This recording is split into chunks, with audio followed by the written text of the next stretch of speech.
राहुल को बदनाम करने के चक्कर में झूठ बोला, किसी और ने नहीं बल्कि मोदी जी के केंद्रीय मंत्री ने। लेकिन वो झूठ पकड़ा गया। भारतीय जनता पार्टी के आईटी सेल ने एक प्रोपेगेंडा चलाने की कोशिश करी, लेकिन वो भी टाटा फिस हो गया। और भारतीय जनता पार्टी के राष्ट्रीय प्रवक्ता बड़ी बेशर्मी के साथ केंद्रीय मंत्री के उस झूठे प्रोपेगेंडा एजेंडे को रीट्वीट करते हुए भी रंगे हाथों पकड़े गए। और ये तमाम बातें अपोजिशन को बदनाम करने के लिए, अपोजिशन का, विपक्ष का, कांग्रेस का, राहुल गांधी का, गौरव गोगोई का कनेक्शन जोड़ने के लिए हमारे रिवायती हरीफ, हमारे दुश्मन मुल्क यानी कि पाकिस्तान के साथ। क्या झूठ बोला, कैसे झूठ पकड़ा गया, सारी बातें जरा तफसील से करेंगे। नमस्कार, मैं स्वप्निल, आप द न्यूज लॉन्चर देख रहे हैं। 11 बजे का वक्त यानी आपकी और हमारी मुलाकात का वक्त, 11th आवर का वक्त। और 11th आवर में सबसे पहले उस झूठ की तरफ चले, उससे भी पहले मैं आपको कुछ चीजें याद दिलाना चाहता हूं। याद कीजिए, मोदी जी का एक मीम बड़ा वायरल होता है अक्सर, झूठ बोलो, बार बार झूठ बोलो। भारतीय जनता पार्टी ने आज की तारीख में ऐसा लगता है, और आज की तारीख में क्या, लंबे समय से ऐसा लगता है जैसे इसे ही अपना सूत वाक्य बना रखा हो। और अपने आईटी सेल की तारीफ करते हुए एक बार राजस्थान की धरती पर खुद मौजूदा गृह मंत्री अमित शाह साहब ने कहा था कि हमारे पास आज की तारीख में इतना बड़ा नेटवर्क है कि हम कोई भी झूठ बोले तो वो चंद मिनटों में पूरे देश में फैल जाता है और लोग झूठ को सच मान लेते हैं। और उन्होंने उदाहरण भी दिया था कि हमने झूठ फैला दिया था कि अखिलेश यादव ने मुलायम सिंह यादव को थप्पड़ मारा। अब जरा सोचिए कि जब अमित शाह साहब ही ये कह रहे हों तो फिर क्या ही किया जा सकता है। लेकिन झूठ क्या बोला गया भारतीय जनता पार्टी के आईटी सेल की तरफ से, तो मैं चाहता हूं सबसे पहले जरा कुछ ट्वीट्स आपकी स्क्रीन पर है वो देख लीजिए।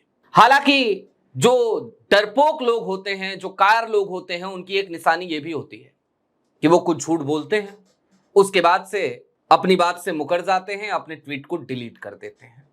तो ऐसे ही एक शख्स है, भारतीय जनता पार्टी से बड़े प्रभावित हैं, हो सकता है उसके आईटी सेल का हिस्सा हो या फिर हैं भी।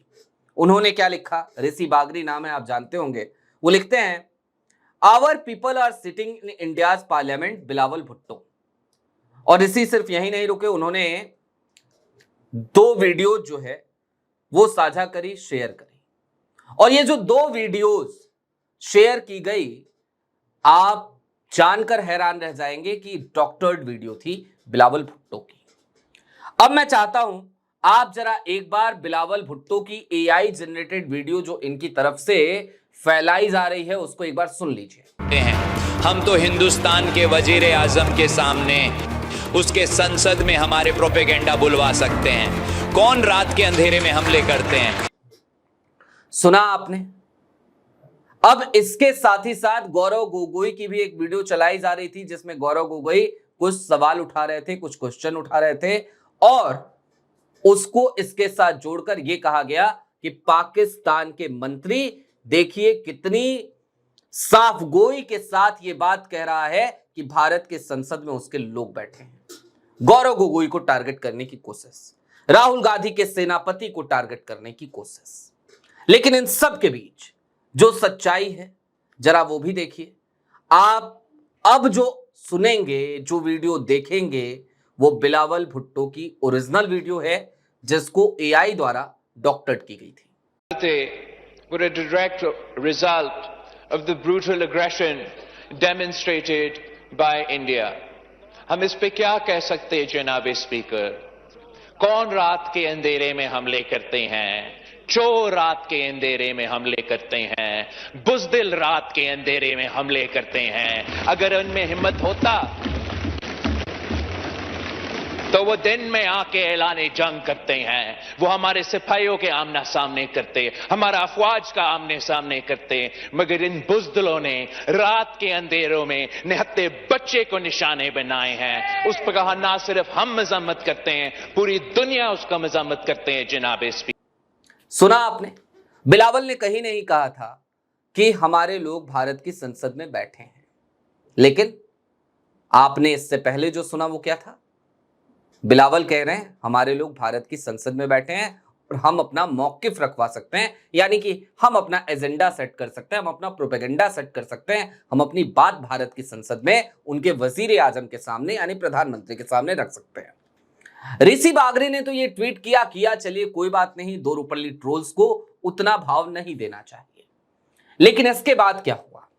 तो इसके बाद जनाब आपकी स्क्रीन पर किसी और का नहीं बल्कि केंद्रीय मंत्री हैं किरेन रिजिजू। उनके दो सवाल हैं, एक ही सवाल है लेकिन एक अंग्रेजी में एक हिंदी में। देखिए क्या लिखते हैं वो। Why did a Pakistani politician say our people are sitting in India's parliament? Hindi में लिखते हैं, एक पाकिस्तानी पप्पू राजनेता ने क्यों कहा हमारे लोग भारत की संसद में बैठे हैं। अब ये तो इन्होंने कह दिया, जाहिर सी बात है केंद्रीय मंत्री कहेंगे तो फिर और ज्यादा भरोसा पैदा होता है कि भाई केंद्रीय मंत्री हैं, कह रहे हैं, उनका अपना एक ओहदा है तो सही कह रहे होंगे। तो फिर जयवीर सरगिल हैं, ये भारतीय जनता पार्टी के राष्ट्रीय प्रवक्ता हैं। जयवीर सरगिल कोई छोटा आदमी नहीं है। ये क्या लिखता है ये भी देखिए आपकी स्क्रीन पर।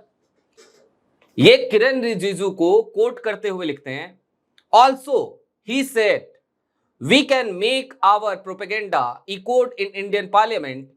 Was he referring to an Indian opposition political party? ये पूछते हैं सीधे फिर किरेन रिजिजू से और इनका ज्ञानवर्धन करते हैं और कहते हैं कि उसने ये भी कहा कि वो अपना प्रोपेगेंडा भारत की संसद में रख सकता है, उसका प्रोपेगेंडा भारत की संसद में गूंज सकता है। तो क्या वो किसी खास पॉलिटिकल पार्टी को इंगित कर रहा था क्या? ये जयवीर सरगिल पूछते हैं। अब सच्चाई मैंने आपको सारी दिखा दी। क्रेडिट जो इस पूरे घटनाक्रम के बाद जो क्रेडिट जाता है वो जाता है, जाहिर सी बात है, मोहम्मद जुबैर को। ऑल्ट न्यूज, ऑल्ट न्यूज एक ऐसी संस्था है जो लगातार फैक्ट चेक करती है। मोहम्मद जुबैर को सलाम है, सैल्यूट है। मोहम्मद जुबैर ने क्या ट्वीट किया है वो आपकी स्क्रीन पर है। Ministry of minority affairs Kiren Rijiju and BJP member Jaiveer Shergill peddles fake news based on an AI generated videos by BJP IT cell member Rishi Bagri, आप Pakistani minister to target Indian opposition leaders. सीधे तौर पे लिखते हैं मोहम्मद जुबैर और उसके नीचे वो तमाम वो फैक्ट देते हैं, वो सबूत देते हैं। जो दोनों वीडियो आपने देखी वो दोनों वीडियोस वो लगाते हैं, एक ओरिजिनल और एक डॉक्टरेट। लेकिन अब यहां पर जरा थोड़ी देर के लिए ठहर जाइए और जरा सोचिए, खुद से सवाल पूछिए कि ये किस तरीके की सियासत है, ये किस तरीके की राजनीति है, किस तरीके की नीची मानसिकता है। मैं इससे ज्यादा और क्या बोलूं। जाहिर सी बात है संसदीय परंपराओं का पालन भारतीय जनता पार्टी के नेता या फिर कि उनके केंद्रीय मंत्री किरेन रिजिजू करें या ना करें, लेकिन हम पत्रकार हैं, हम अपनी भाषा को संयमित और संतुलित जरूर रखेंगे। लेकिन आज अपनी संयमित और संतुलित भाषा में मैं जरा पूछना चाहता हूं प्रधानमंत्री जी से भी, अमित शाह साहब से भी कुछ, और सबसे पहले तो मैं पूछना चाहता हूं किरेन रिजिजू साहब आपसे।